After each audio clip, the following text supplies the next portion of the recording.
قرآن مجید کا سورہ نمبر 4 سورہ نساء۔ سورہ نساء کے متعلق چند مختصر نکات تلاوت و ترجمے کے ساتھ۔ بسم اللہ الرحمن الرحیم۔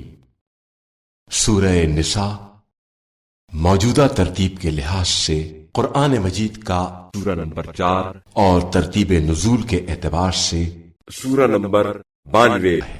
یہ سورہ مدینہ منورہ میں اس وقت نازل ہوا جب حضرت رسول خدا صلی اللہ علیہ وآلہ وسلم ایک صحیح انسانی معاشرے کی تشکیل میں مصروف تھے۔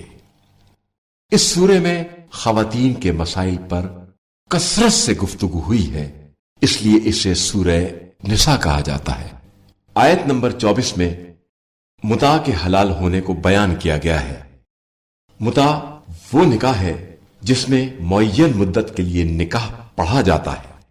عہد رسالت اور عہد خلافت اول میں اس پر عمل ہوتا رہا، جبکہ عہد خلافت دوم میں اسے حرام قرار دے دیا گیا۔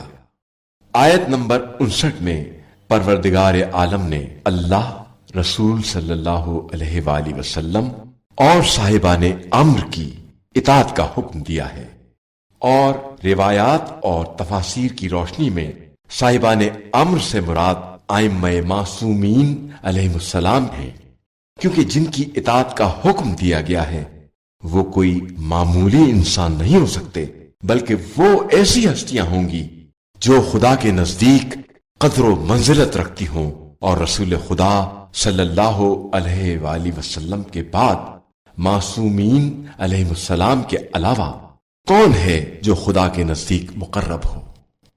جو شخص سورہ نساء کی تلاوت کرے گا تو وہ عذاب قبر اور دنیاوی آفات سے محفوظ رہے گا، یہاں تک کہ وہ جنت میں داخل ہو جائے۔